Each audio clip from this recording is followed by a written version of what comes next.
तुम्ही हो सर, उपाशी सर असे सर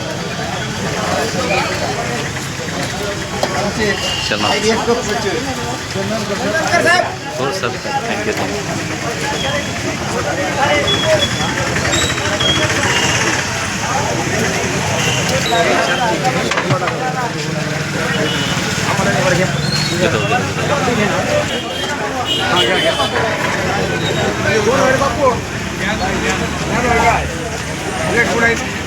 वाटते मला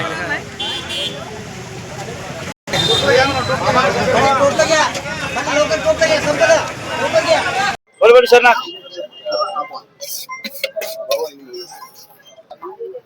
या ठिकाणी तालुक्यातून व जिल्ह्यातून मोठ्या प्रमाणामध्ये श्री राम भक्त या ठिकाणी उपस्थित आहेत आणि धर्मसभेला या ठिकाणी सन्माननीय आमच्या हिंदूंचं जे काही हृदयस्थान आहे असे आमचे टी राजाजी या ठिकाणी उपस्थित होणार आहेत. त्यासाठी मोठ्या प्रमाणामध्ये इथं रामभक्त मंडळी या ठिकाणी उपस्थित आहेत, बिरोली तालुक्यामध्ये येत आहेत आणि त्यांच्या प्रसादाची व्यवस्था च्या वतीने आम्ही सर्वजण या ठिकाणी मिळून केलेलो आहोत आणि ते सद्भाग्य आम्हाला या ठिकाणी लाभलेलं आहे. त्यांचं मी या ठिकाणी खरोखरच आमचं भाग्य समजतो की या ठिकाणी महाप्रसाद वाटप करण्याची या ठिकाणी आम्हाला एक ताकद श्रीरामाने आम्हाला या ठिकाणी दिलेली आहे. त्याबद्दल आम्ही या ठिकाणी महाप्रसादाचं आज बिलोली शहरामध्ये आलेल्या सर्व तमाम हिंदू समाज बांधवांना आणि इतर सगळ्या समाज बांधवांना आम्ही या महाप्रसादाचं वाटप या ठिकाणी आज मॉर्निंग वॉक ग्रुपच्या वतीने केलेलं आहे.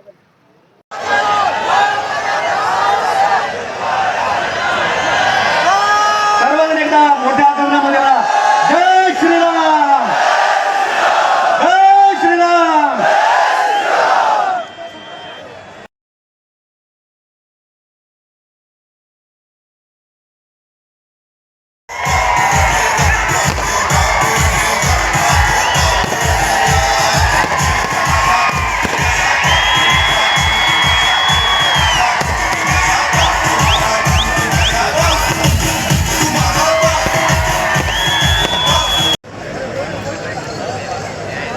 सद्गुरू शिवाचार्य महाराजांचं स्वागत या ठिकाणी होत आहे आणि शिवशंकर देशमुख यांच्या हस्ते ते स्वागत या ठिकाणी होत आहे.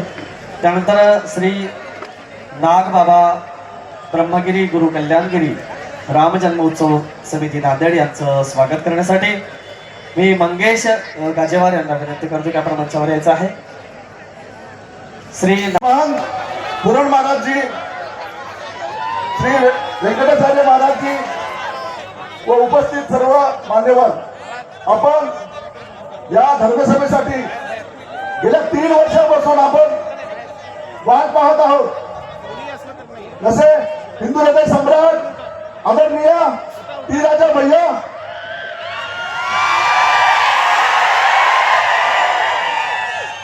हा श्रीराम जन्मोत्सव घेण्याचा एक उद्देश आहे.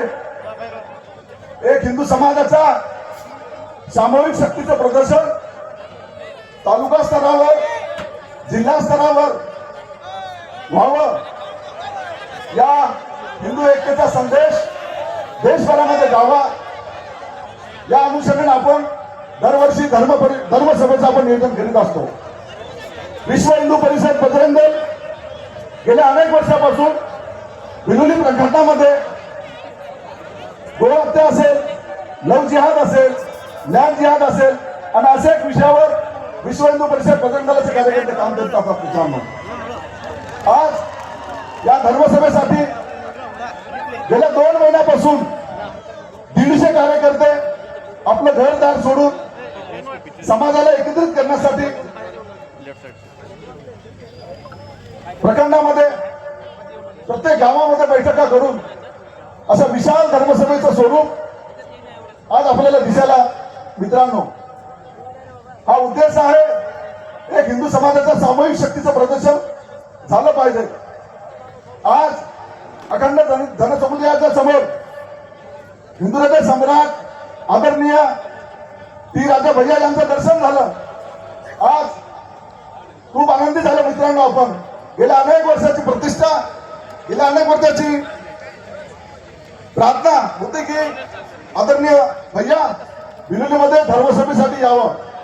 आज आपण खरंच भाग्यशाली झालं मित्रांनो. आज आपला आनंद गगनामध्ये गेला. या धर्मसभेसाठी 2 महिन्यापासून कार्यकर्ते अत्यंत परिश्रम घेत आहेत, अत्यंत कष्ट घेत आहेत, अनेक समस्याचा सामना करीत 2 महिन्यापासून ही धर्मसभा यशस्वी करण्यासाठी सर्व कार्यकर्ते काम करतात. मित्रांनो, आज देशासमोर अनेक आव्हानं आहेत. या आव्हानासाठी हिंदू समाजानं हिंदुत्ववादी कार्यकर्त्यासोबत जे घरावर तुळशीपत्र ठेवून काम करतात अशा कार्यकर्त्यासोबत हिंदू समाजानं उभं राहिलं पाहिजे. हा प्रयत्न गेल्या 2 महिन्यापासून आपण धर्मसभेसाठी करीत आहोत. मी जास्तीचा वेळ गेला नाही. आपल्याला साधू संतांचं मनोगत ऐकायचं आहे. ज्या आपण मनोगतासाठी गेल्या 3 वर्षापासून आपण प्रतिष्ठेमध्ये आहोत. मित्रांनो, आपल्याला राजा भैयाला ऐकायचं आहे. त्यासाठी मी जास्तीचा वेळ गेला नाही. जय श्रीराम. एक घोषणा देतो, ती घोषणा जोरात दिली पाहिजे. या ऐतिहासिक धर्मसभेचा संदेश संबंध देशभरामध्ये गेला पाहिजे. अरे देखो देखो कोण आलं, अरे देखो देखो कोण आलं. या धर्मसभेसाठी वेगवेगळ्या माध्यमातून ज्यांनी ज्यांनी मदत केली अशांचा आम्ही मनपूर्वक आभार मानतो. या निमित्तानं विशाल धर्मसभेमध्ये उपस्थित असलेले युवतीकर महाराज, गाडीपूरकर महाराज, नागठाणकर महाराज, तोरणसिंह महाराज आणि सर्व उपस्थित संत महात्म्यांना प्रणाम करून आणि या दक्षिण भारतातला जे काही संबंध हिंदूंचे जे काही हृदय आहे तसे आपले राजसिंग भैयाजी आणि उपस्थित सर्व हिंदुत्वादी संघटनेचे सर्व प्रमुख पदाधिकारी, सर्व पक्षी प्रमुख असे पदाधिकारी आणि उपस्थित सर्व प्रशासकीय पदाधिकारी आणि उपस्थित सर्व रामभक्त, सर्व हिंदू माता भगिनी नवतरुण, आजचा हा विशाल हिंदू धर्मसभेच्या माध्यमातून या बिलोलीत शहरामधून गेल्या अनेक वर्ष आम्हा सर्वांना हिंदुत्व कसं जगावा, हिंदुत्व कसं वागावा हे शिकण्याचे काम आपला हा बिलोली शहर करत आलेलं आहे. म्हणून अशी हिंदुत्ववादी लोकांसाठी इथं राहणाऱ्या सर्व हिंदूंना एकत्रित करायचं असेल तर चांगल्या लोकांकडून आपल्याला काहीतरी ऐकावा लागतो. म्हणून आज आपले समोर राजसिंग भैया आलेले आहेत.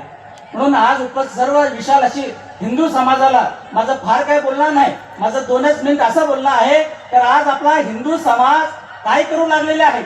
हिंदू समाजासमोर राहणारा अनेक प्रश्न आहेत तर त्या अनेक प्रश्नावर मात करायचा असेल तर आज आपला हिंदूला एक होणं गरजेचं आहे.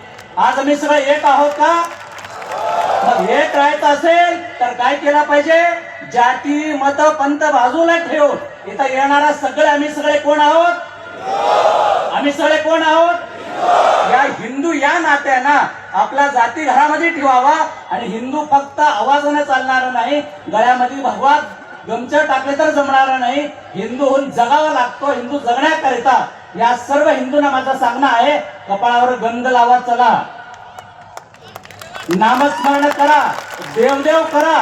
तेवढाच नव्हे तर आपल्या हातातून कोणाचे वाईट होता कामा नाही, परंतु आपल्या समोर कोणी वाईट करण्याचा तयारी दाखवलं तर काय केलं पाहिजे? उत्तराला उत्तर देण्याकरिता आपला हिंदूंचं 4ही बोट एक झाले कसं मूठ होतो तसं आपला हिंदू समाज एक मूठ होणं फार गरजेचं आहे. म्हणून या प्रसंगामध्ये या विशाल धर्म सभेच्या माध्यमातून उपस्थित सर्व संतांचा आशीर्वाद तुम्हा आम्हा सर्वांवर असू द्या. राजभैयाचे विचार इथून पुढे ऐकून जायचं असेल तर माझं म्हणणं आहे, इथं आलेलं प्रत्येक हिंदू राजा भैया झाला पाहिजे. होणार का? आज पहा, राजा भैया म्हटलं प्रत्येकानं अंगावर काय येतो? शायर येतो. प्रत्येकाला वाटतो मी राजा भैया आहे. मग फक्त राजा भैया आहे असले तर जमणार नाही, त्याकरिता कष्ट करावा लागतो आणि धर्माप्रमाणे चालावा लागतो. अशी चालण्याचे काम सर्व हिंदू तरुणांनी करावा आणि या माध्यमातून तरुण हा संकल्प करा, मी कधी व्यसन करणारा नाही, अशी सर्व तरुणांनी संकल्प करावे. आणि या कार्यक्रमाच्या निमित्तानं जे कोणी मंडळींना आपल्या आपल्या परीने तन मन धनातून सेवा केला, तुम्हा सर्वांचं अभिनंदन व्यक्त करतो आणि माझा म्हणले विराम देतो. शिवम वेळात सगळेजण दोन्ही हातवारी करून मुठ्ठी बांधायचं, हात पसरला शरणागत होतं, मुठ्ठी बांधा.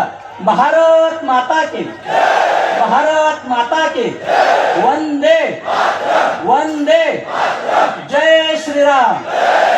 सनातन हिंदू धर्म के, सनातन हिंदू धर्म के, गो माता के, गो माता के, जय श्रीराम, जय जय जय श्रीराम. हर हर हर हर. आशीर्वाद. जय श्रीराम. मला ऐकायला कमी होईल की तुम्हाला तुमचा आवाज बसला हे कळणार गेलं मला. जय श्रीराम. जय जय श्रीराम. आज या राम जन्मभूमी महोत्सवाच्या अनुषंगाने या ठिकाणी विशाल धर्मसभेचं आयोजन आज आपल्या सगळ्यांचं अतिशय श्रेष्ठ स्थान असलेले हिंदू हृदय सम्राट श्री राजा भैयाजी यांचं सुद्धा या ठिकाणी आगमन झालेलं आहे. त्याचबरोबर व्यासपीठावरील सर्व संत महंत त्यांच्या चरणारविंदावर नतमस्तक होऊन अनेक हिंदू बांधव या ठिकाणी उपस्थित आहेत, माता भगिनी उपस्थित आहेत आणि त्याचबरोबर या ठिकाणी राजा भैयाचे चिरंजीव हे सुद्धा या कार्यक्रमाच्या निमित्ताने या ठिकाणी उपस्थित झालेले आहेत. आणि ज्या लोकांनी जवळपास 3 महिन्यापासून अविरतपणाने हा कार्यक्रमाचं नियोजन करत आहे त्या सगळ्या सेवा समितीच्या सदस्यांसाठी एकदा टाळ्या वाजवून कडकडीत आपण सगळ्यांचं स्वागत करावं. मी 3 महिने म्हणलं, 3 दिवस म्हणलेलं नाही. टाळ्या वाजून कशा टाळ्या वाजल्या पाहिजे. आणि आपल्या हिंदू धर्मामध्ये ही एक कमतरता आहे की आपण आपल्या लोकांचं स्वागत करण्यासाठी तत्परता दाखवत नाही किंवा तेवढा उत्साह सुद्धा आपल्या मनामध्ये राहत नाही. यामुळं आपल्या लोकांना कुठंतरी धर्माचं कार्य करण्यासाठी कुठंतरी अडचण येत असते आणि आपल्या लोकांचं मनोगत कुठंतरी क्षीण होण्यासाठी आपण सुद्धा तेवढेच प्रवृत्त आहोत. आता महाराजांनी सांगितले की बाबा हिंदू धर्मानं काय केलं पाहिजे, सगळ्यात आधी कपाळाला गंध लावलं पाहिजे. हिंदू कोणाला म्हणावं हा सुद्धा आपल्याकडे पाहिल्यानंतर एक संभ्रम निर्माण झाल्याशिवाय राहत नाही. कारण आपल्या सगळ्यांना वाटतं की लोकांच्या घरामध्ये हिंदू व्हावा, पण आपल्या घरामध्ये हिंदू व्हावा असं वाटत नाही. कारण लोकांच्या घरामध्ये ती राजासारखा जन्म घ्यावा आणि हिंदूंसाठी लढावं, पण आपल्यामध्ये कोणीतरी असं म्हणत की मी सुद्धा ती राजा होऊन हिंदूंसाठी लढण्यासाठी प्रवृत्त होईल. कारण आज युवा शक्ती जोपर्यंत जागृत होणार नाही, राष्ट्र जगायचं असेल, राष्ट्राला निर्मिती करायची असेल तर युवा शक्ती पाहिजे. गावाला सुधारायचं असेल तर युवा शक्ती पाहिजे. देशाला सुधारायचं असेल तर युवा शक्ती पाहिजे. आणि या सगळ्यांसाठी सगळ्यात महत्वाची गोष्ट अशी आहे की अनेक साधू संत तरुण वयामध्ये महाराज होतात. ते महाराज काही सुखासुखी होत नाहीत. कुठे ना कुठे त्यांचा सुद्धा समाजासाठी तेवढाच त्याग आहे आणि त्याग असल्याशिवाय महाराजांना महाराज पण टिकवणं शक्य नाही. आणि अहोरात्र या ठिकाणी सगळे महाराज लोक आज आलेले सगळे महाराज लोक 4-4, 5-5 कार्यक्रम करून या ठिकाणी आलेले आहेत. आपल्या सगळ्यांचं महत् भाग्य आहे की आपल्यासाठी काहीतरी ऐकण्याची आपली सगळ्यांची मानसिकता एवढ्या शांतपणाने आपण आहोत. आणि माझं असं मत म्हणते की हिंदूंमध्ये सगळ्यात 2-3 गोष्टी आवश्यक आहेत. आपण आपल्या धर्मावर, आपण आपल्या देशावर आणि आपण आपल्या संस्कृतीवर आणि आपण आपल्या भाषेवर जोपर्यंत प्रेम करायला सुरुवात करणार नाही तोपर्यंत आपल्यामध्ये कुठल्याही प्रकारची हिंदूंची जनजागृती होणं अवघड आहे असं माझं मत आहे. आणि सगळ्यात महत्वाची एक गोष्ट आहे की हिंदू म्हणजे नेमकं काय आहे. हिंदू म्हणजे नेमकं काय आहे तर आपण सगळेजण एक सोन्याचं भांडं आहोत. या हिंदू संस्कृतीमध्ये जेवढे काही संप्रदाय आहेत, मत आहेत, परंपरा आहेत, पंथ आहेत, हे सगळे एक सोन्याचे भांडं आहेत. पण या सोन्याचं भांडं कोणी गळ्यामध्ये घालू शकत नाही. पण ते घालण्यासाठी काय पाहिजे तर ते दागिना करणं आवश्यक आहे. आणि ते दागिना कधी होऊ शकतो तर जोपर्यंत सगळे संप्रदाय, मत, परंपरा सगळे एकत्र येऊन जोपर्यंत आपल्या अंगावर जोपर्यंत त्यांचा अंगीकार करून आपण एका भगव्या ध्वजाच्या खाली येऊ शकत नाही तोपर्यंत आपण कुठल्याही प्रकारचं कार्य करू शकत नाही. आपल्याकडे एक प्रकार आहे की आपण दुसऱ्याच्या धर्माबद्दल बोलण्याचा प्रयत्न करत असतो. पण सगळ्यात महत्वाची एक गोष्ट अशी आहे, माझं मत म्हणतंय की आपण सगळं विसरून एका भगव्या ध्वजाखाली येणं अत्यंत आवश्यक आहे. कारण ज्याप्रमाणे सगळे राजकारणी एकत्र येत आहेत तसं आपण एकत्र यायला तयार आहोत का. एक विचार करायची गोष्ट आहे. सगळे राजकारणी एका ठिकाणी रात्री येऊन बसतात आणि समाधान चर्चा करतात आणि आपापलं काम करून घेतात. पण आज आपण हिंदू म्हणून आपल्या संस्कृतीचं जडणघडण वाढवण्यासाठी आपण कुठे कार्याला कमी पडत आहोत का. तर सगळ्यात महत्वाचं म्हणजे आपण डिवायडेशन होत चाललेले आहोत. म्हणून आपण कुठेतरी संघटित होणं आवश्यक आहे. आणि माझ्यापेक्षाही प्रक्षोभक, कारण आमची वाणी तशा प्रकारची प्रक्षोभक नसल्यामुळं माझ्यापेक्षाही प्रक्षोभक भाषण करण्याचं सामर्थ्य ती राजा सिंह यांच्यामध्ये असल्यामुळं मी माझ्या वाणीला या ठिकाणी विराम देत आहे. छत्रपती शिवाजी महाराज की, छत्रपती संभाजी महाराज की जय. भवानी जिजा माता की. भगवान श्री रामचंद्र जी के जन्म उत्सव पे इस विशाल धम्म सभा का आयोजन किया गया है। और इस धम्म सभा में पधारे सभी मेरे युवाओं को मैं हृदय से धन्यवाद प्रकट करता हूं। मेरे भाइयों, हम सबका एक ही लक्ष्य है कि अपना भारत देश हिंदू राष्ट्र बने। हमारा भारत देश हिंदू राष्ट्र कैसे बनेगा मेरे भाइयों? अगर हमें अपने भारत देश को हिंदू राष्ट्र बनाना है तो सबसे पहले हमारे भारत के नौजवानों को तैयार होने की आवश्यकता है। एक तरफ हमारा भारत हिंदू राष्ट्र ना बने, उसके लिए बहुत सारी ताकतें कोशिश कर रही है, तो वहीं दूसरी तरफ हमारे ही भारत का नौजवान अपने हाथों से खुद की जिंदगी खराब कर रहा है। मेरे भाइयों, छत्रपति शिवाजी महाराज ने बोला था कि मेरा नौजवान कैसा होगा, कि मेरा नौजवान धर्म की रक्षा के लिए आगे बढ़ेगा। मेरे भाइयों, हिंदू हृदय सम्राट बाला साहेब ठाकरे जी ने बोला था कि मेरा हिंदू, कि मेरे भारत का हिंदू बस मंदिर का घंटा बजाने वाला ना रहे, देश के दुश्मन को बजाने वाला एक सच्चा हिंदू बने। अरे मेरे भाइयों, और वहीं हमारे देश का युवा नशा करने में व्यस्त है। हमारे देश का युवा रातों को जागने में व्यस्त है। हमारे देश का नौजवान क्रिकेट में बैटिंग करने में व्यस्त है। अब आप ही सोचिए कैसे बनेगा हमारा भारत देश हिंदू राष्ट्र। मेरे भाइयों, कैसे बनेगा? कौन कौन मेरे साथ है? एक बार हाथ उठाइए। कौन कौन मेरे साथ है?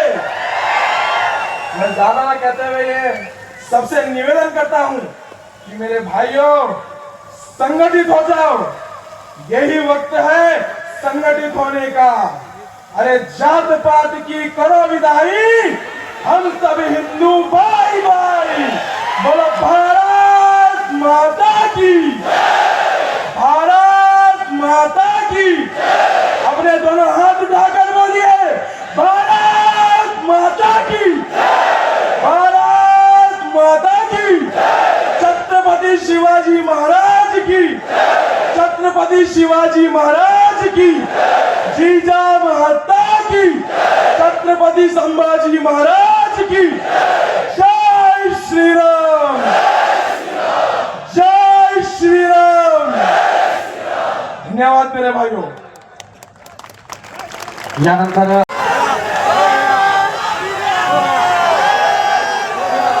बोलो भारत माता की, भारत माता की।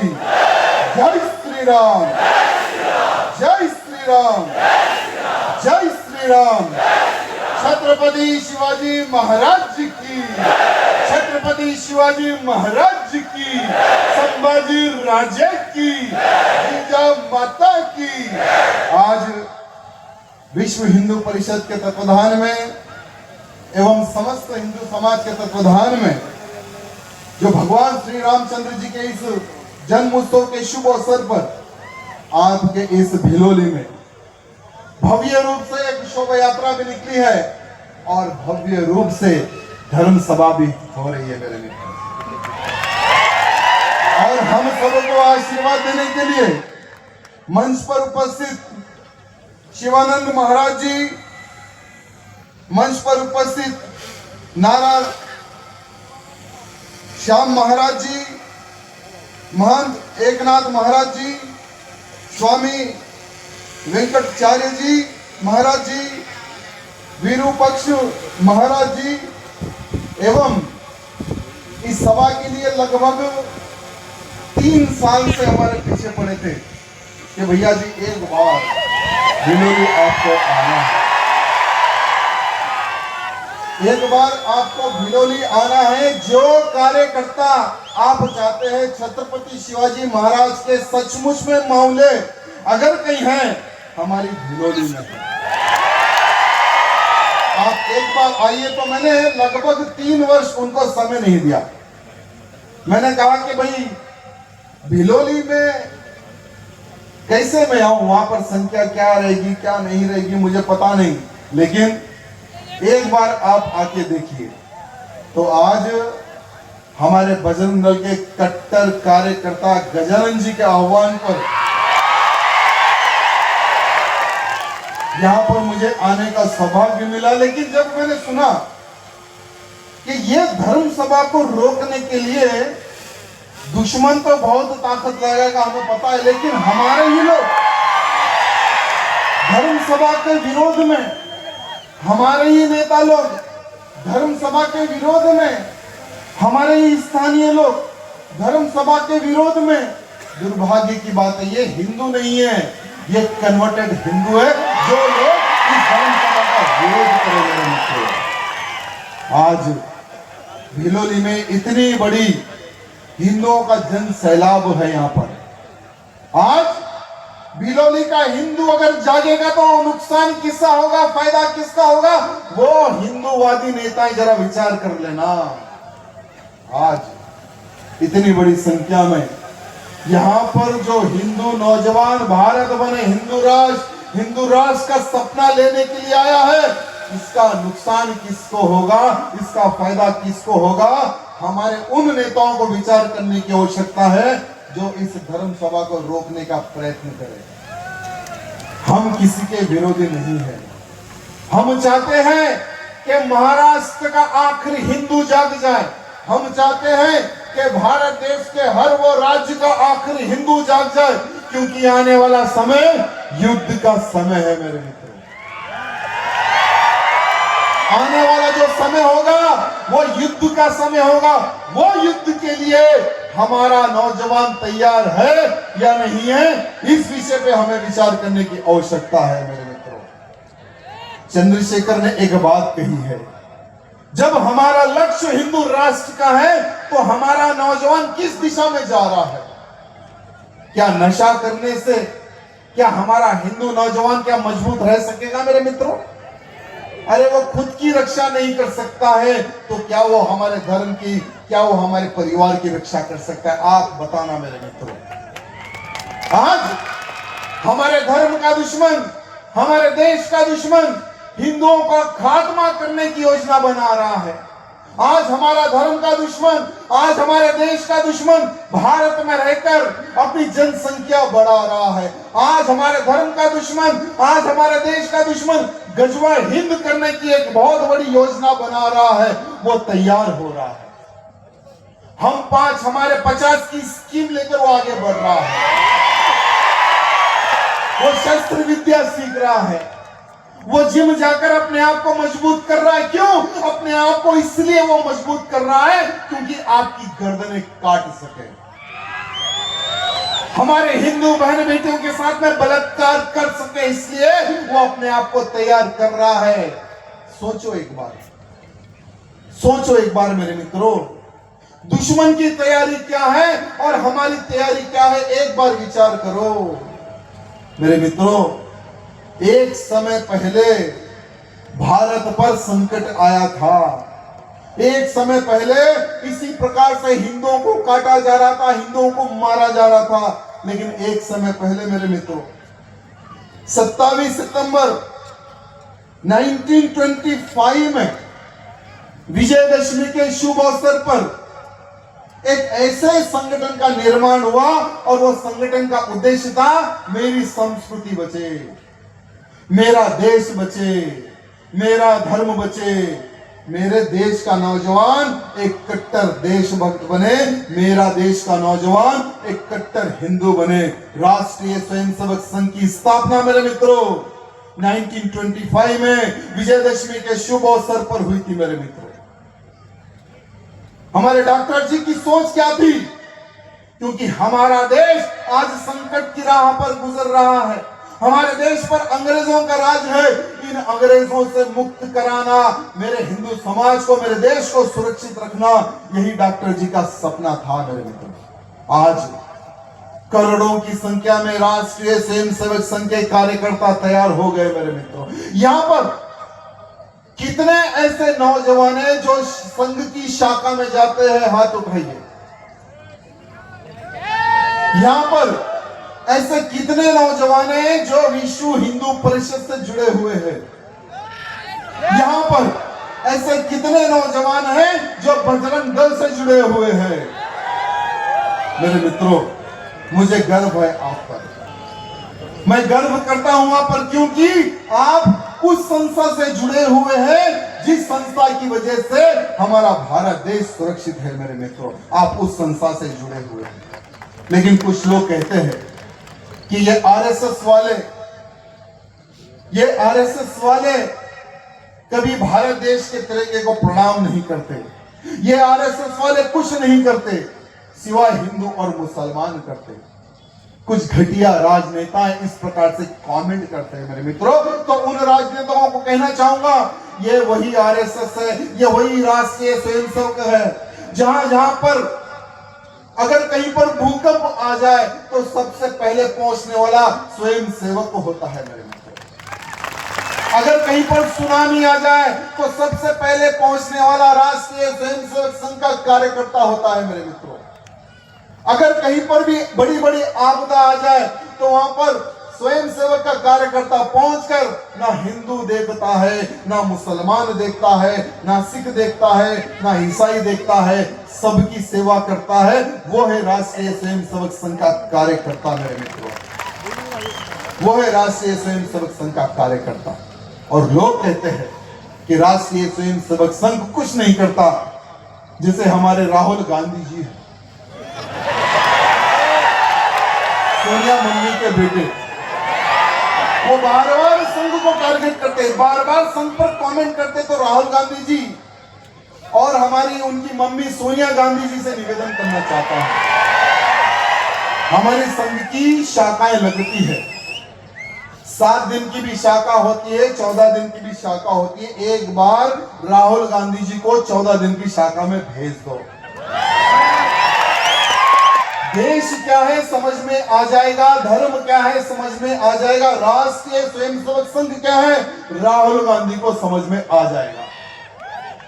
देखिए, जिसकी मेंटालिटी इटली वाली हो वो भारत देश की संस्कृति क्या जाने, क्या जाने।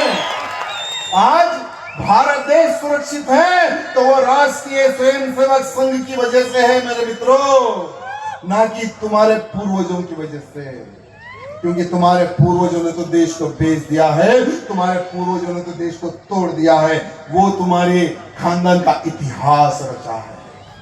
मेरे मित्रों, आज आप लोग देख रहे होंगे कि कितने देश आपस में लड़ रहे हैं। एक तरफ रूस हो या यूक्रेन हो या अमेरिका हो या ईरान हो या इजराइल हो, आपस में एक दूसरे पर बम फोड़ रहे हैं। लेकिन मेरे भारत देश की शक्ति देखो मेरे मित्रों, और हमारे भारत देश की नीति देखो कि कहीं पर भी किसी बोर्ड पर अगर भारत देश का तिरंगा हो तो वो बोर्ड पर हमला नहीं होता। अगर किसी प्लेन पर भारत देश का तिरंगा चिपका हुआ हो, डिजाइन किया हुआ हो, उस प्लेन पर हमला नहीं होता। आज सारी दुनिया में हाहाकार है, गैस को ले लेकर, पेट्रोल को ले लेकर, डीजल को ले लेकर, अन्य सामान को ले लेकर, लेकिन भारत में ऐसा क्यों नहीं है? क्योंकि भारत में निरंतर सामान आ रहा है। किसी की मां ने नहीं जानी जो भारत देश पर हमला करते हैं। क्यों? क्योंकि भारत देश के हमारे जो प्रधानमंत्री मोदी जी हैं, उन्होंने अपने आप को एक ऐसी ताकत बना दी है, अपने भारत देश को उतना शक्तिशाली बना दिया है जो कोई भी देश आंख उठाने से 100 बार सोचे, उस प्रकार से हमारे देश को लेकर आगे बढ़ रहे हैं। एक समय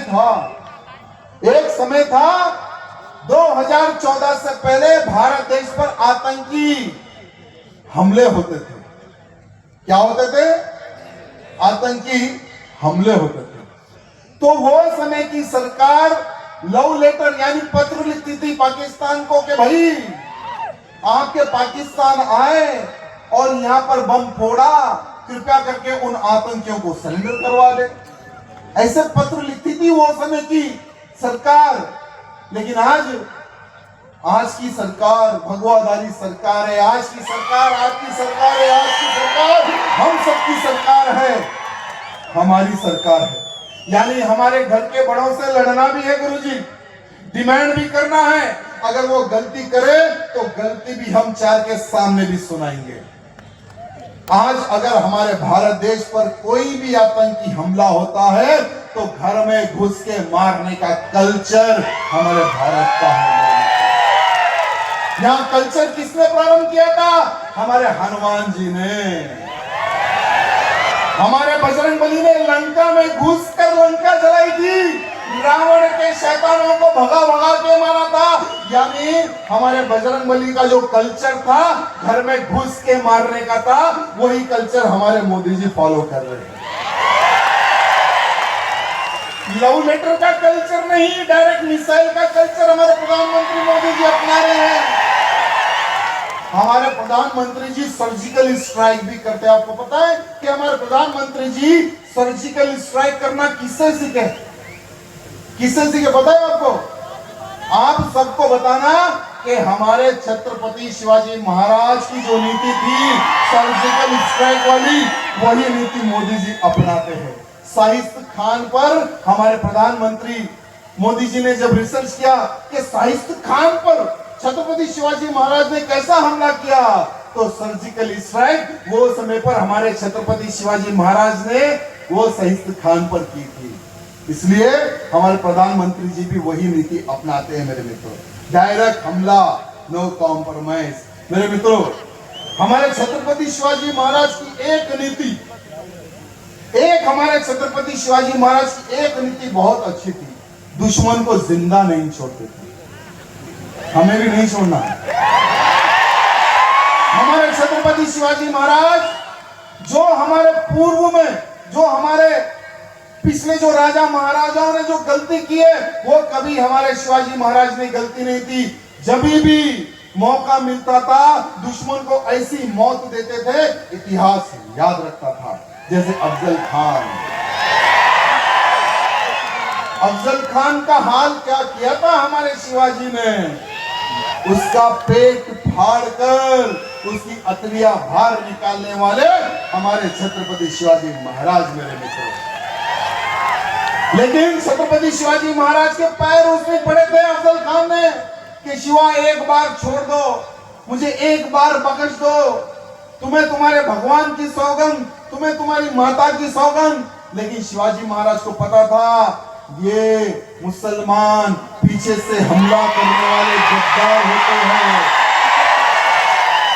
ये मुसलमान हमारी बहन बेटियों के साथ में बलात्कार करने वाले होते हैं। हमारे छत्रपति शिवाजी महाराज को पता था ये सुअर के बच्चे,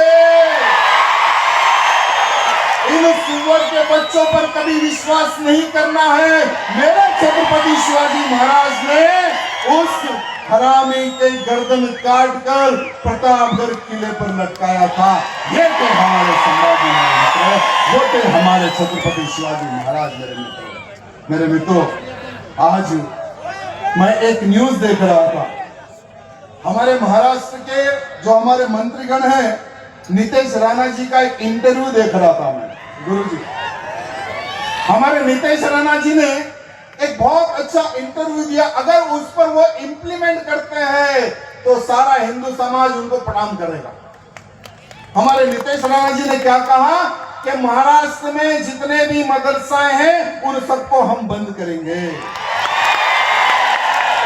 महाराष्ट्र के मदरसाओं में आतंकी ट्रेनिंग दी जाती है, महाराष्ट्र के मदरसाओं में देश विरोधी गतिविधियों को उस प्रकार से बच्चों को तैयार किया जाता है। हमारे महाराष्ट्र में कोई देशद्रोही अगर किसी स्कूल में तैयार हो, ऐसे स्कूलों को हम चलने नहीं देंगे, ऐसे मदरसाओं को हम बंद करेंगे। नीतीश भैया बोलिए कब बंद करेंगे? नीतीश जी, मैं आपसे निवेदन करना चाहूंगा, बंद करने के बजाय बुलडोजर का उपयोग करो। हमारे महाराष्ट्र में अभी बुलडोजर का कल्चर आ चुका है, उत्तर प्रदेश जैसा। अगर आप बंद करेंगे फिर कोई आकर उसको खोलने का प्रयत्न करेगा, उन पर महाराष्ट्र के जितने भी इलीगल रूप से जो मदरसाएं हैं उन सब पर बुलडोजर चलाने की आवश्यकता है या नहीं है? जहां पर देशद्रोही तैयार हो ऐसे मदरसाओं पर अटैक होना ही नहीं होना है, ध्वंस होना ही नहीं होना है। मेरे मित्रों, ये दाऊद इब्राहिम हो या अफजल कसाब हो, ये हरामी उन्हीं मदरसाओं में पढ़े लिखे आतंकी थे मेरे मित्रों। जीता जागता प्रमाण है, खुद उन्होंने अपने इंटरव्यू में कहा था कसाब ने कि मेरी शिक्षा मदरसा में हुई, और मदरसा में क्या सिखाया जाता है? देश को बर्बाद करो, भारत को बर्बाद करो, भारत में हिंदुओं का नरसंहार करो, ये मदरसाओं में सिखाया जाता है। ये लोग जो बुक पढ़ते ना बेटा, इनकी एक ग्रीन बुक होती है, वही ग्रीन बुक को भारत ही नहीं पूरे विश्व के लोग वही ग्रीन बुक को फॉलो करते हैं, और वही ग्रीन बुक में लिखा हुआ है काफिर हिंदुओं को काटो, काफिर हिंदुओं को मारो, काफिर हिंदुओं को लूटो, काफिर हिंदुओं की बहन बेटी के साथ में बलात्कार करो। पूरे विश्व का जो होता है ना व्यक्ति, वही ग्रीन बुक को फॉलो करता है। तो सोचो कितने खतरनाक है ये लोग, जो लोग मदरसा में पढ़कर एक आतंकी बनते हैं। मेरे मित्रों, हमारे नीतीश जी से निवेदन करना चाहता हूं, तुरंत उस पर इंप्लीमेंट किया जाए। साथ ही साथ जैसे यहाँ पर भव्य भगवान श्री रामचंद्र जी के जन्म उत्सव पर इतनी बड़ी रैली निकली है, पत्थर पड़ा क्या किसी पे? पत्थर पड़ा क्या? लेकिन शिरडी के श्री रामपुर में जब भव्य रूप से श्री राम नामी की शोभा यात्रा निकल रही थी, वहां पर पत्थरबाजी हो गई हमारे राम भक्तों पर। कोई दरगाह चौरस्ता है, जैसे चौरस्ते पर हमारे राम भक्त जाते हैं, जय श्री राम का नारा लगाते हैं, तो पता नहीं इनके पिछवाड़े में आग लग जाती है। राम भक्तों पर ये लोग हमला करना, पत्थरों से हमला करते हैं नपुंसक लोग। लेकिन हमारे राम भक्त भी हनुमान जी थे, अच्छे से जवाब भी दिया हमारे राम भक्तों ने हमारे श्री रामपुर के। मेरे मित्रों, ऐसे ही श्री राम नवमी के दिन पूरे भारत में बहुत ही उत्साह से जन्म उत्सव मना रहे थे, लेकिन वही बंगाल में मुर्शिदाबाद में हमारे राम भक्त गोली झेल रहे थे। मुर्शिदाबाद में हमारे राम भक्त पत्थर झेल रहे थे। ऐसे ही एक क्षेत्र है, वहां पर भी झारखंड में, वहां पर भी हमारे राम भक्तों पर बहुत ही भयानक रूप से पत्थरबाजी हुई। मेरे मित्रों, आपके महाराष्ट्र में देशद्रोहियों की संख्या बढ़ते जा रही है। गुरुजी, हमारे इस महाराष्ट्र में टीपू शैतान को छत्रपति शिवाजी महाराज के बरोबर में देखा जा रहा है, जिसने वही टीपू शैतान, सुल्तान नहीं वो शैतान है, वो टीपू शैतान ने हमारे हिंदुओं का नरसंहार किया कर्नाटक के कई क्षेत्रों में।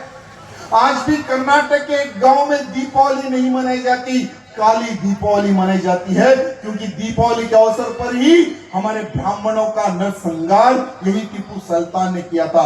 तो हमारे छत्रपति शिवाजी महाराज किधर और ये शैतान का बच्चा किधर, बताइए मेरे। ये टीपू शैतान हमारी बहन बेटियों के साथ में बलात्कार करवाता था, वही हमारे छत्रपति शिवाजी महाराज जब वजीर खान की बहू को आपाजी सोंदलकर उठा के लाते हैं, जब मेरे छत्रपति शिवाजी महाराज ने क्या कहा था कि आपाजी तुमने गलती की है, चाहे हिंदू की बहन हो या मुसलमान की बहन हो, माता तो सबकी माता है, हम हिंदू है, सबका मान सम्मान करना ही हम हिंदुओं का कर्तव्य है। यह छत्रपति शिवाजी महाराज की सोच थी मेरे मित्रों। लेकिन इनकी सोच क्या थी? ये टीपू शैतान की सोच क्या थी? बस हिंदुओं को मारो, हिंदुओं को काटो, हिंदुओं का नरसंहार करो, ये उसकी सोच थी। तो महाराष्ट्र के हमारे मुख्यमंत्री जी से निवेदन करना चाहूंगा, जो भी हमारे छत्रपति शिवाजी महाराज की तुलना अगर किसी शैतान से करेगा, वो शैतान का बच्चा महाराष्ट्र में नहीं होना चाहिए। हमारे महाराष्ट्र की धरती पर खड़ा होकर महाराष्ट्र की विधानसभा में बैठकर, महाराष्ट्र की विधानसभा के बाहर मीडिया को संदेश देता है कि टीपू सुल्तान और छत्रपति शिवाजी महाराज में कोई अंतर नहीं है। भाई मालेगांव में टीपू सुल्तान की तस्वीरें ऑफिसों में लग रही है। ये महाराष्ट्र के अपमान है मेरे मित्रों, महाराष्ट्र के हिंदुओं का अपमान है, महाराष्ट्र की सरकार का अपमान है कि जहां पर मेरे छत्रपति शिवाजी महाराज की प्रतिमा लगनी चाहिए थी, वहां पर टीपू शैतान की प्रतिमा लग रही है मालेगांव में। ये हम सब के लिए अपमान है मेरे मित्रों। मुख्यमंत्री जी, गुरु जी ने एक बहुत अच्छी बात कही, हमें जिताना भी आता है और हमें सवाल पूछना भी आता है, चाहे वो राज्य की सरकार हो या चाहे वो केंद्र की सरकार हो। जितना आप अच्छा कार्य करोगे, हम आपके कार्यों का प्रचार करेंगे। जहां पर गलती होगी, हम आपसे सवाल भी पूछेंगे, क्योंकि हम आपके बच्चे हैं, हम सवाल भी पूछेंगे। देवेंद्र भैया, ये दूसरी बार मैं आपसे एक सवाल पूछ रहा हूं। शायद आपको याद होगा 93 में मुंबई में सीरियल ब्लास्ट हुए थे। 93 में मुंबई में सीरियल ब्लास्ट हुए थे, जिसमें 250 लोग मारे गए थे, 250 लोग, 700 लोग घायल हुए थे। और वो ब्लास्ट करने वाला हरामी कौन था? दाऊद इब्राहिम। ब्लास्ट करने वाला कौन था? दाऊद इब्राहिम आतंकी। आज भी उस आतंकी की प्रॉपर्टी हमारे मुंबई में है। लगभग 150 करोड़ से ज्यादा उसकी प्रॉपर्टी मुंबई में है, और वो प्रॉपर्टी का किराया आज भी दाऊद इब्राहिम को जा रहा है। क्यों? मैं पूछना चाहता हूं, जिसने हमारे लोगों की हत्या की है, हमारे महाराष्ट्र के जो निर्दोष लोग जिनको कुछ नहीं पता था, ट्रेन में बैठे ब्लास्ट हो गया, मर गए। आज भी उनका परिवार सोचो कितना गम मनाता होगा जब भी वो तारीख आती थी होंगी। आज भी 700 लोग घायल हुए, जिसमें कईयों लोग, किसी का हाथ काम नहीं करता, किसी का पैर काम नहीं करता, किसी का माइंड काम नहीं करता, किसी की आंख नहीं है, किसी का जबड़ा नहीं है, किसी की टांग नहीं है। ऐसे 700 लोग मेरे मित्रों, 700 लोग घायल हुए थे। क्या हमारे लोग क्या भूल गए? क्या हमारी सरकारें भूल गई? हम नहीं भूलने देंगे, हम नहीं भूलने देंगे। हमारे मुख्यमंत्री से निवेदन करना चाहूंगा, जितने इसके प्रॉपर्टीज थी, हर वो प्रॉपर्टी पर बुलडोजर चलाकर दाऊद इब्राहिम शौचालय का नाम लिख दो। दाऊद इब्राहिम शौचालय लिख दो। लोगों को पता चले कि महाराष्ट्र में जो महाराष्ट्रियन पर हमला करेगा, खून बहाएगा, उसका यही हासर होगा। ये जो भी होगा उसका यही हासर होगा। हर जगह पर शौचालय खुलेगा। ये काम हमारे मुख्यमंत्री जी को करना है मेरे मित्रों। ये महाराष्ट्र जनता की डिमांड है मेरे मित्रों। साथ ही साथ हमारे महाराष्ट्र में, हमारा महाराष्ट्र क्या अनाथ आश्रम है क्या? जो रोहिंग्या आ जाए, जो बांग्लादेशी आ जाए, हर 8 दिन में हम लोग एक न्यूज देख रहे हैं कि नई मुंबई में, पुरानी मुंबई में, पूरा में, यहाँ पर वहां पर बांग्लादेशी रोहिंग्या मिल रहे हैं। एक एक को पकड़ के भेजा जा रहा है। कभी 2 पकड़ रहे, कभी 3 पकड़ रहे, नहीं, हजारों की संख्या में रोहिंग्या मुसलमान, बांग्लादेशी आतंकी मुसलमान हमारे महाराष्ट्र के कोने कोने में बस चुका है। यहाँ का वोटर आईडी कार्ड बनवा लिया मेरे मित्रों, यहाँ का आधार कार्ड उसने बनवा लिया, यहाँ के बहुत सारे जो सर्टिफिकेट होते हैं उसने वो बनवा लिए। हमारे मुख्यमंत्री जी, आप एक बांग्लादेशी को जब पकड़ते हो तो उसके पास ये डॉक्यूमेंटेशन कौन बनाता है, किसने बनाया, उस पर आप इंक्वायरी की जाए। आज पॉपुलेशन किस प्रकार से बढ़ रहा है। हम हिंदुओं की सोच क्या है? हम 2 हमारे 2, और वही देश के दुश्मनों की सोच क्या है? हम 5 हमारे 50, हम 5 हमारे 50। अरे इस हिसाब से, जैसे हमारे गृह मंत्री अमित शाह जी ने एक डाटा रखा था 1951 से लेकर अभी तक का कितने हमारे भारत देश में हिंदुओं की संख्या और मुसलमानों की संख्या कितनी बड़ी है। हर 20 साल में गुरुजी, हर 20 साल में हिंदू हिंदुओं की 4% संख्या कम हो रही है हर 20 साल में, और हर 20 साल में मुसलमानों की संख्या 4% बढ़ रही है। यानी जहां जहां पर इनकी संख्या बढ़ी है वो देश इस्लामिक देश बना। ऐसे ही संख्या बढ़ा बढ़ाकर 57 कंट्रीज, 57 देश इन मुसलमानों ने बना लिए मेरे मित्रों। सोचो, अगर और 20 साल के बाद में, जैसे आज हम 79% है, और 20 साल के बाद में अगर हम 60% हो जाएंगे, और 20 साल के बाद में अगर हम 50% हो जाएंगे, ये लोग अगर 60-70% हो जाएंगे, सोचो क्या होगा। जी सकोगे? तुम्हारे बच्चे जी सकेंगे? 1946 का एक किस्सा मैं आपको बताता हूं, हमारे पश्चिम बंगाल का। जब भारत देश आजाद नहीं हुआ था, भारत देश की आजादी के लिए बड़े बड़े धरने, बड़े बड़े युद्ध, हमारे महात्मा गांधी जी लाठी लेकर एक साइड चल रहे थे, तो दूसरी तरफ भगत सिंह जैसे, सुखदेव जैसे, राजगुरु जैसे, चंद्रशेखर आजाद जैसे बंदूकों से अंग्रेजों को भून रहे थे। भारत देश को आजादी मिले, वो युद्ध चल रहा था। उन्होंने मरने के बाद में मेरे मित्रों, उन्होंने समाप्त होने के बाद में, जब आखिरी में जो हरामी नेता बच गए, आखिरी में जो हरामी नेता बच गए, वो लोग भारत के 2 टुकड़े करने में लग गए। तो भारत के 2 टुकड़े ऐसे ही नहीं हुए मेरे मित्रों। 1946 में डायरेक्ट एक्शन डे के नाम पर, ध्यान से सुनना, बंगाल में 1946 में डायरेक्ट एक्शन डे के नाम पर 60,000 हिंदुओं को काट दिया गया बंगाल में। 60,000 हिंदुओं को काट दिया गया बंगाल में। हमारी बहन बेटियों के साथ में 10-10 लोगों ने बलात्कार किया मेरे मित्रों, 10-10। इतना नरसंहार हुआ, इतना नरसंहार हो रहा। आज तक भारत के किसी भी राज्य में उतना बड़ा नरसंहार कहीं नहीं हुआ जितना पश्चिम बंगाल में हुआ। क्यों? क्योंकि वहां पर इन लोगों की संख्या ज्यादा थी मेरे मित्रों। सोचो, कैलकुलेशन बता रहा हूं मैं आपको। अगर जिस दिन भी भारत में इनकी संख्या अगर हमारे से 10% अगर बढ़ जाएगी, ये पुलिस काम में नहीं आएगी, कोई नेता काम में नहीं आएगा। वो समय पर भी पुलिस थी, वो समय पर भी पुलिस थी, लेकिन जिस पुलिस स्टेशन में जो गन होते हैं, बम होते हैं, बारूद होते हैं, जेल में जितने भी मुसलमान कैदी थे, जेल के दरवाजे खोल दिए गए।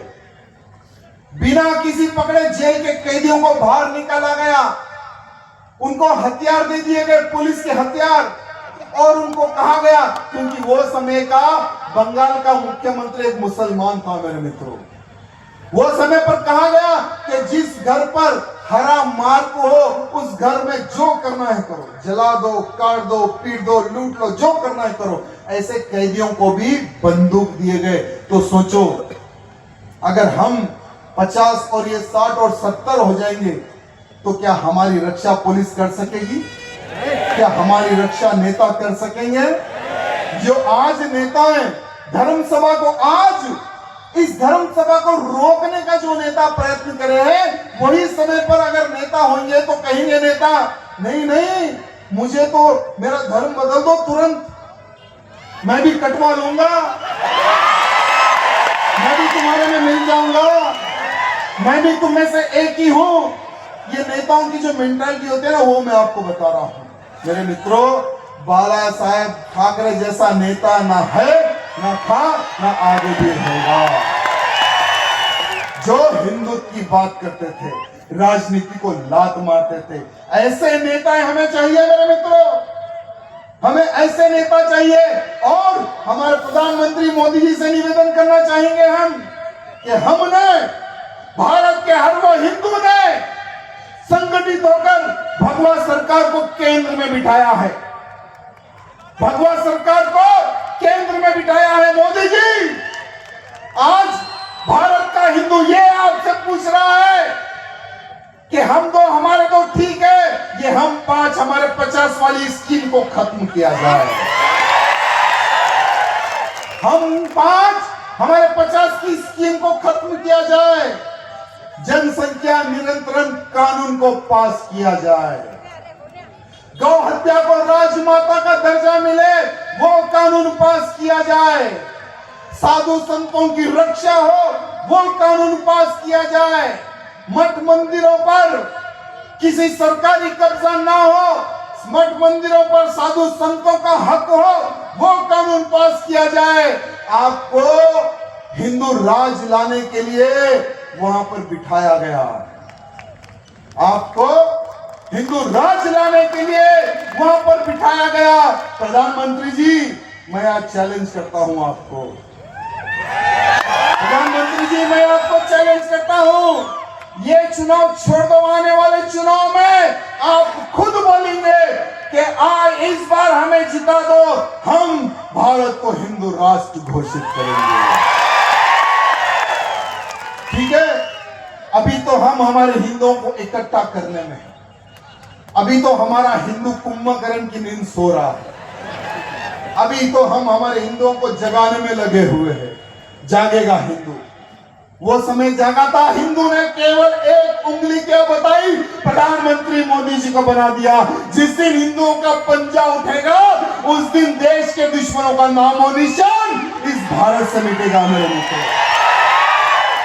और जनसंख्या नियंत्रण पर कानून बनने के बाद में जो भी इस कानून का पालन नहीं करेगा मोदी जी, उसको हमारे भारत देश में अधिकार नहीं होना चाहिए, यहां उसमें इंक्लूड किया जाए। ना वोटर आईडी कार्ड हो, ना राशन कार्ड हो इनका। अगर ये काम आप कर देंगे मोदी जी, तो जैसे हम दो हमारे दो देश की सुरक्षा के लिए हम वो स्कीम फॉलो कर रहे हैं ना, ये लोग भी वही स्कीम फॉलो करेंगे। चीन में भी मेरे मित्रों 1950 में चीन में हम दो हमारा एक का कानून पास हुआ है। आज चीन कितना डेवलपमेंट हो गया है। चीन में कहीं पर भी मस्जिद बनाई नहीं जाती, अगर बनी तो तोड़ दिए जाते हैं। चीन में बुर्के पर प्रतिबंध है, चीन में हरी किताब पर प्रतिबंध है, चीन में नमाज पर प्रतिबंध है, चीन में किसी जिहादी को जिंदा नहीं छोड़ा जाता, चीन में हम 5 हमारे 50 वाली स्कीम नहीं चलती। चीन हमसे छोटा है लेकिन बहुत मजबूती से वो कानून वहां पर पालन करता है मेरे मित्रों। क्यों ना हमारे देश में भी उस प्रकार के कानून पास हो जाए, क्यों ना हमारे देश में भी उस प्रकार से कानून पास हो जाए। अगर हमारे देश में उस प्रकार के कानून पास होंगे तो हिंदू यहाँ का मरेगा नहीं मेरे मित्रों। आपने देखा होगा दिल्ली में जहां पर पार्लियामेंट है, दिल्ली में भगवाधारी सरकार है, होली के शुभ अवसर पर किस प्रकार से तरुण को इसलिए मार दिया गया क्योंकि एक छोटा सा कलर का छींटा तरुण के परिवार की एक बच्ची से छूटकर बाजू एक मुस्लिम महिला पर गिर गया था। क्या दोष था, क्या दोष था उनका। होली का अवसर है, होली कोई रोड पे भी खेलता है, लोग होली कहीं गली में भी खेलते हैं, होली घर के ऊपर भी खेलते हैं।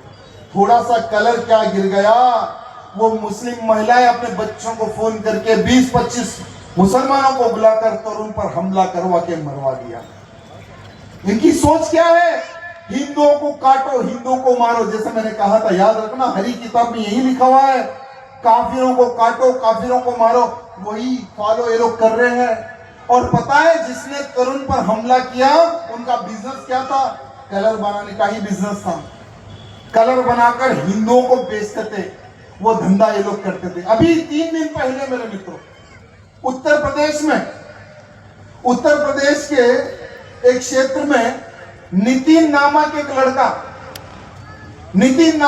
लड़का मुस्लिम लड़की से कॉलेज का दोस्त था, कॉलेज में उससे प्यार हुआ, उससे शादी हो गई। नितिन ने उस मुस्लिम लड़की से शादी कर ली। लगभग 1 साल तक दोनों सेफ थे, अच्छे थे। लड़ाई हर घर में होती है, मेरे भी घर में होती है, हमारी वाइफ की भी लड़ाई होती है। तो वैसे ही नितिन की वो मुस्लिम लड़की से लड़ाई हो गई, तो वो लड़की अपने अब्बा के घर चले गई। वो लड़की अपने अब्बा के घर चले गई, मेहरुद्दीन खान उसके अब्बा का नाम। तो उसके बाप को ऑलरेडी जलन थी कि मेरी बेटी को एक हिंदू उठाकर ले गया, मुझे बदला लेना है। उसके दिल में बदले की आग। 3 दिन पहले का केस बता रहा हूं मैं आपको। तो लड़की के द्वारा उस लड़के को फोन किया जाता है नितिन को कि भाई आओ अपन बात करेंगे। नितिन को घर बुलाया गया, नितिन को थोड़ा डाउट आया, फिर भी अपने भाई को साथ लेके गया। नितिन को 7 मुल्लों ने मिलकर गला दबाकर मर्डर कर दिया, मार दिया नितिन को। इनकी सोच क्या है? हिंदू काफिरों को काटो, हिंदू काफिरों को मारो, यही इनकी सोच है मेरे मित्रों। लेकिन आज हमारे उत्तर प्रदेश के मुख्यमंत्री से मैं बहुत बहुत धन्यवाद प्रकट करता हूं, जिन्होंने बहुत अच्छा कार्य किया है। उसके जिसने नितिन का मर्डर किया, सभी के सभी लोगों को, मेरे मित्रों, सभी के सभी लोगों को जेल में डाल दिया। हमारे मुख्यमंत्री जी का बहुत बहुत धन्यवाद प्रकट करता हूं। अभी यहाँ पर बहुत सारे लोग, मैं समझता हूं हर व्यक्ति मूवी देखता होगा। केरला 2 मूवी किसने किसने देखी है? मेरी माताओं ने नहीं देखी है। तो मेरी माताओं से निवेदन है, अपनी बेटियों के साथ में, अपने बच्चों के साथ में केरला 2 मूवी एक बार आप देखें। वो देखने के बाद में आपको लव जिहाद क्या है आपको पता चल जाएगा। लव जिहाद क्या है आपको पता चल जाएगा मेरे मित्रों, कि किस प्रकार से एक बहुत बड़ा षड्यंत्र हमारे भारत में किया जा रहा है, टारगेट करके। ये हम 5 हमारे 50 वाले, क्योंकि पुलिस ने मुझे एक नोटिस दिया। जैसा ही आते ही मुझे एक नोटिस पकड़ा गया, और नोटिस में साफ शब्दों में यह लिखा हुआ था कि आप लांडे नहीं बोलेंगे।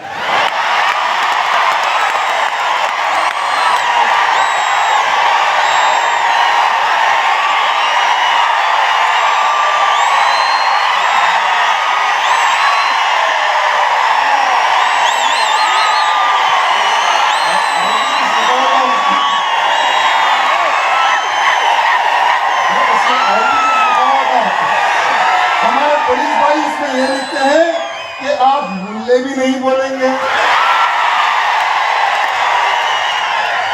और भी इसमें कुछ लिखा हुआ था। हमारे पुलिस भाई लिखते हैं कि आप औरंगजेब की नाजायज औलाद भी नहीं बोलेंगे।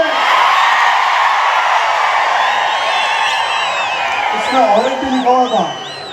हमारे पुलिस भाई लिखते हैं कि आप कटवे भी नहीं बोलेंगे। तो फिर मैं बोलूं क्या? मैं क्या बोलूं? जरा वो भी अगर लिखते थे तो कम से कम मेरे लोगों को वो तो मैं बोल सकता था। लेकिन हमारे पुलिस भाई ने ये नहीं बोला कि आप सुअर के बच्चे नहीं बोल सकते, आप बोल सकते।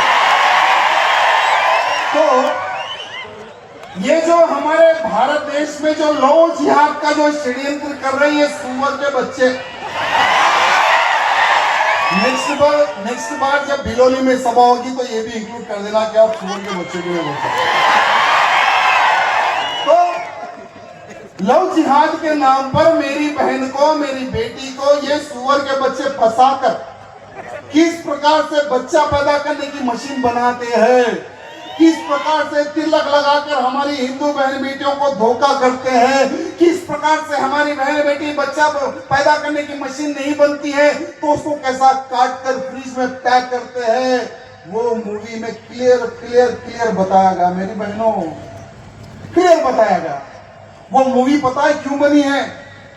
वो मूवी इसीलिए बनी है कि आज के हिंदू को लव जिहाद क्या है ये पता होना चाहिए, इसलिए वो मूवी बनी है। एक और एक मूवी आई है परसों धूम मचा रही है, धुरंधर 2। जैसे ही धुरंधर 2 मूवी आई है, एक समय पहले मेरे मित्रों 100 करोड़ रुपए कमाने के लिए मूवीज बनती थी, लेकिन आज 100 करोड़ हिंदुओं को जगाने के लिए मूवीज बन रही है, जगाने के लिए। मैं धन्यवाद प्रकट करता हूं धुरंधर मूवी के हमारे प्रोड्यूसर डायरेक्टर जी को।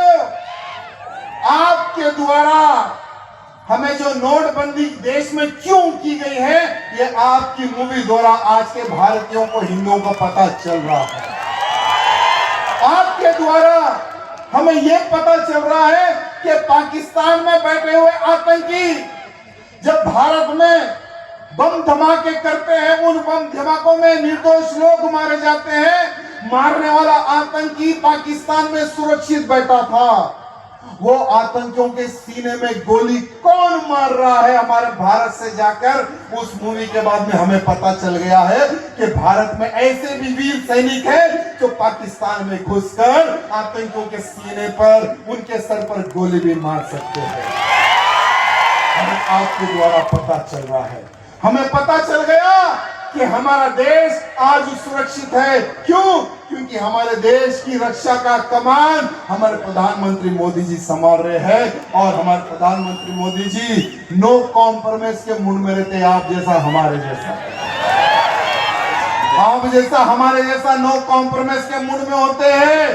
पाकिस्तान में आज लगभग आतंकियों का खात्मा हो गया। जो बड़े बड़े आतंकी हमारे भारत देश में घुसकर उन्होंने हमले किए थे मेरे मित्रों, सबको 72 हुरों के पास मोदी जी ने भेज दिया। दूसरी तरफ कितने लोगों ने छावा मूवी देखी है? क्या बात है कि जितने भी लोगों ने, एक समय था मेरे मित्रों जब हम महाराष्ट्र हो या कर्नाटक हो या राजस्थान हो, जब हम हमारे धर्मवीर छत्रपति संभाजी महाराज के बारे में बोलते थे तो लोग परेशान होते थे, इतना जुल्म हुआ क्या? संभाजी महाराज पर इतना जुल्म हुआ क्या? ऐसे क्वेश्चन हमसे पूछते थे। हाँ, आज छावा मूवी के माध्यम से हर वो हिंदू को कितना तड़पाया गया ये औरंगजेब द्वारा, आज हिंदुओं को पता चल गया मेरे मित्रों। लेकिन शर्म की बात देखिए, हमारे प्रियंका दीदी बैठी हुई है। परसों ही संभाजी नगर में इनके द्वारा एक सभा हुई थी। मैंने वहां पर भी हमारे मुख्यमंत्री भैया जी से निवेदन किया था, एकनाथ शिंदे भैया जी से निवेदन किया था कि भैया किससे डरते हो क्या आप दोनों भी? किसी का डर है क्या आप दोनों को? क्या अभी भी आप लोगों की ये सोच है क्या औरंगजेब के बच्चे आपको वोट दे देंगे? क्योंकि कहा इन्होंने लांडे नहीं बोलने, मैं नहीं बोलूंगा लांडे लांडे लांडे। मुख्यमंत्री जी, ये औरंगजेब के बच्चे आपको वोट नहीं देने वाले, लिख के रख लेना। महाराष्ट्र के लास्ट जो औरंगजेब का जो बेटा होगा वो आपको मरते दम तक वोट नहीं देने वाला। इनके वोट के चक्कर में आप ना रहे। वो आप बोल सकते, मैंने बोल सकता, क्योंकि हमारे गजानन भाई ने कोर्ट से परमिशन लाया ये सभा के लिए, पता है आपको? कोर्ट से परमिशन लाया, इसलिए कोर्ट का मान सम्मान भी हम सबको रखना है। और मुझे नोटिस में ये भी दिया गया कि आप 9:30 बजे यहां से चले जाना, तो मेरे पास और एक 20 मिनट है। मेरे मित्रों, आप जितने भी लोग जो सोशल मीडिया यूज करते हैं, हो सके तो छोटे छोटे वीडियोस बनाइए। बनाओगे मेरे लिए? उसमें एक छोटा सा वीडियो ये बनाइए। मुख्यमंत्री जी महाराष्ट्र के देवेंद्र भैया, आपसे निवेदन है, महाराष्ट्र का हिंदू चाहता है कि औरंगजेब की खबर को उखाड़कर वहां पर शौचालय बनाया जाए। वो औरंगजेब की खबर मेरे महाराष्ट्र की धरती पे नहीं होने चाहिए, जिसने मेरे संभाजी को 39 डेज तड़पा कर मारा, खून की एक एक बूंद निकाल कर मारी, एक एक चमड़ी नोच कर मारी, बाल नोच कर मारे, आंख निकाल कर मारी, जीभ काट के मारी।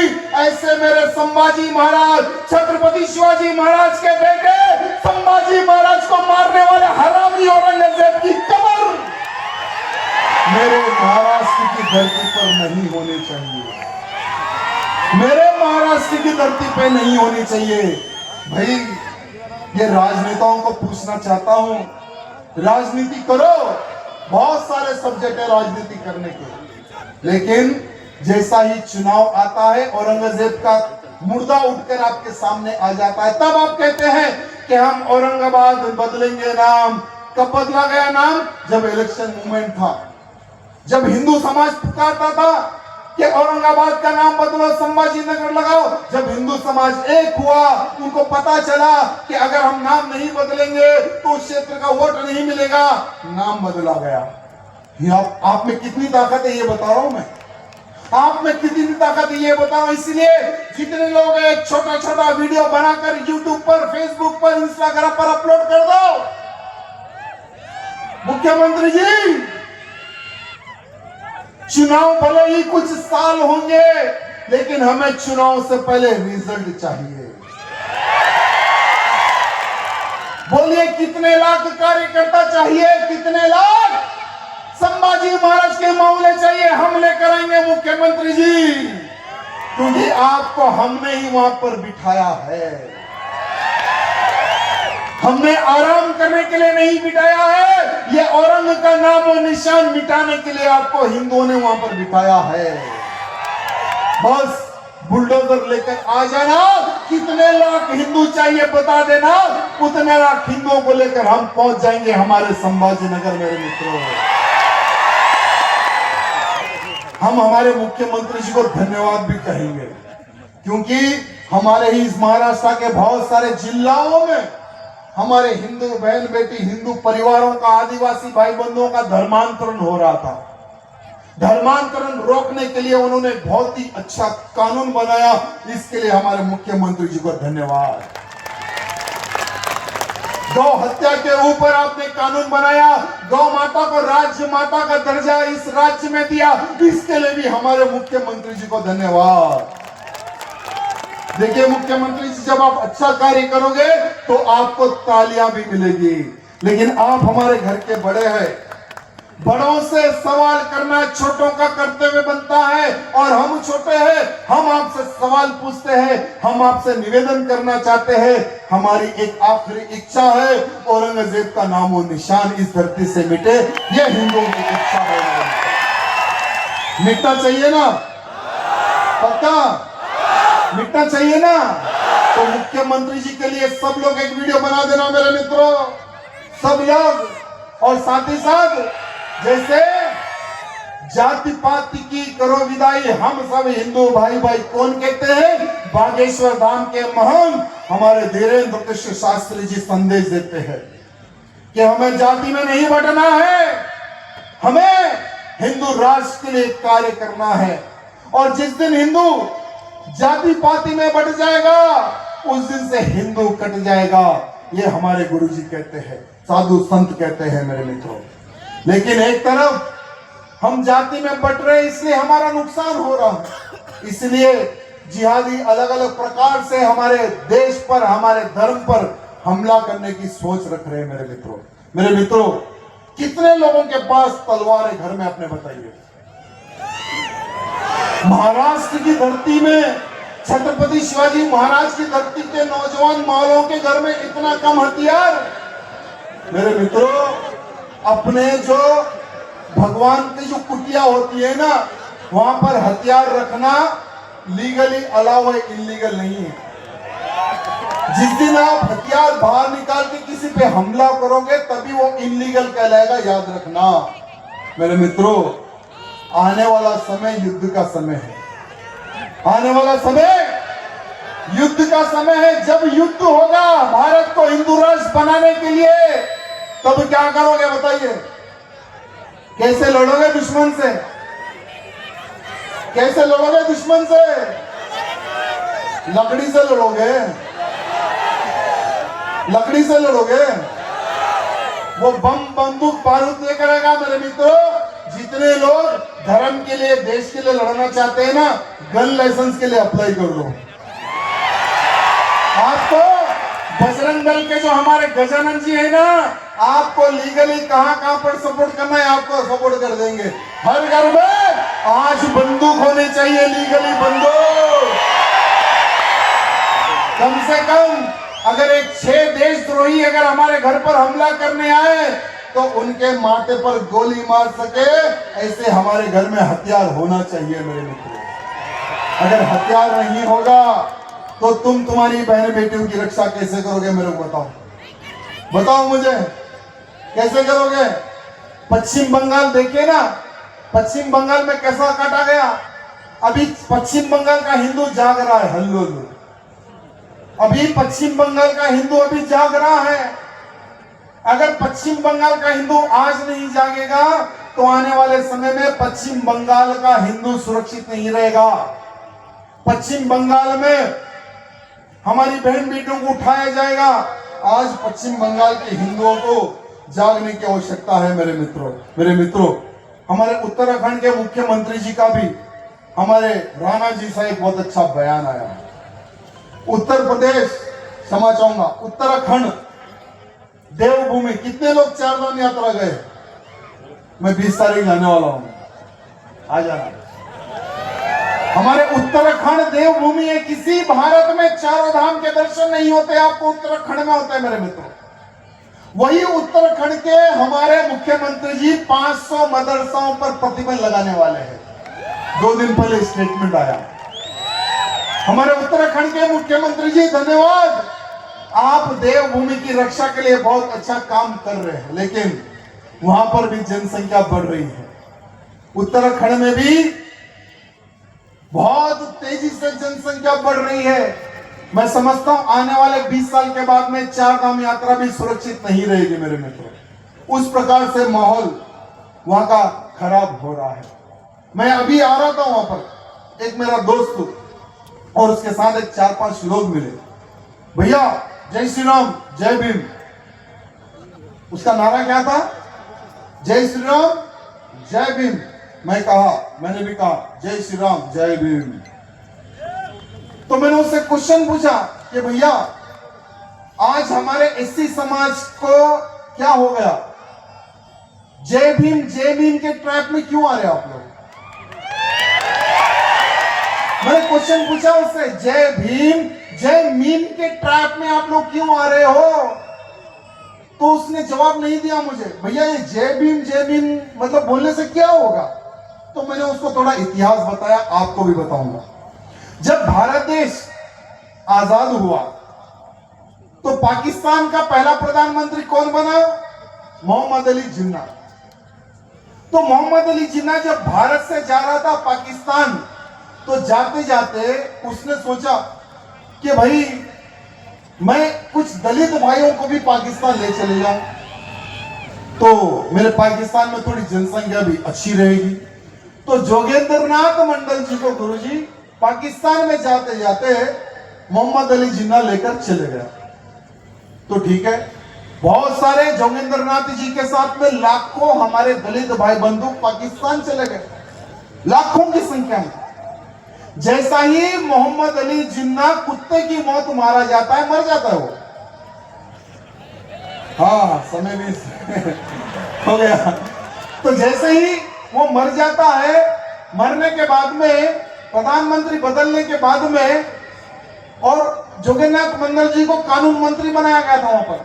मेरे मित्रों, मोहम्मद अली मरने के बाद में हमारे एससी समाज को बहुत काटा गया, बहुत मारा गया, बहुत सारे लोगों का धर्मांतरण किया गया। तो मैं हमारे महाराष्ट्र के हमारे एससी भाई बंधुओं से निवेदन करना चाहता हूं, आप हमारे थे, आप हमारे हैं, आप हमारे रहेंगे। आप हमारे सर का ताज है, ये बात ध्यान रखना। इसलिए आज के हमारे जो लोग जय भीम का जो ट्रैप करने के लिए जो लोग आ रहे हैं ना, उनसे जरा सावधान रहना। साथ ही साथ अभी सब लोग खड़े होकर अपने फोन की टॉर्च लाइट खोल दो, हम भारत का हिंदू राज बने, यह एक संकल्प लेंगे।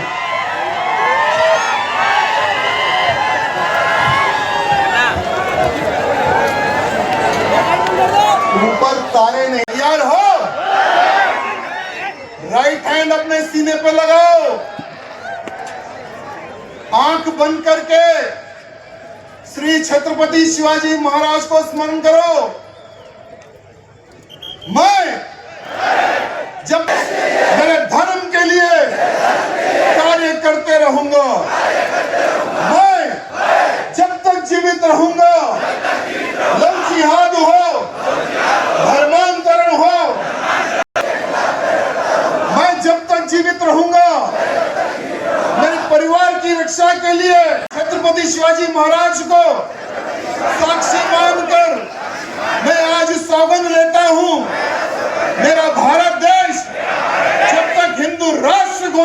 हो जाता, जब तक मैं चैन से नहीं बैठूंगा और ना ही दुश्मन को चैन से बैठने दूंगा। बोला छत्रपति शिवाजी महाराज जी की, छत्रपति शिवाजी महाराज जी की जय।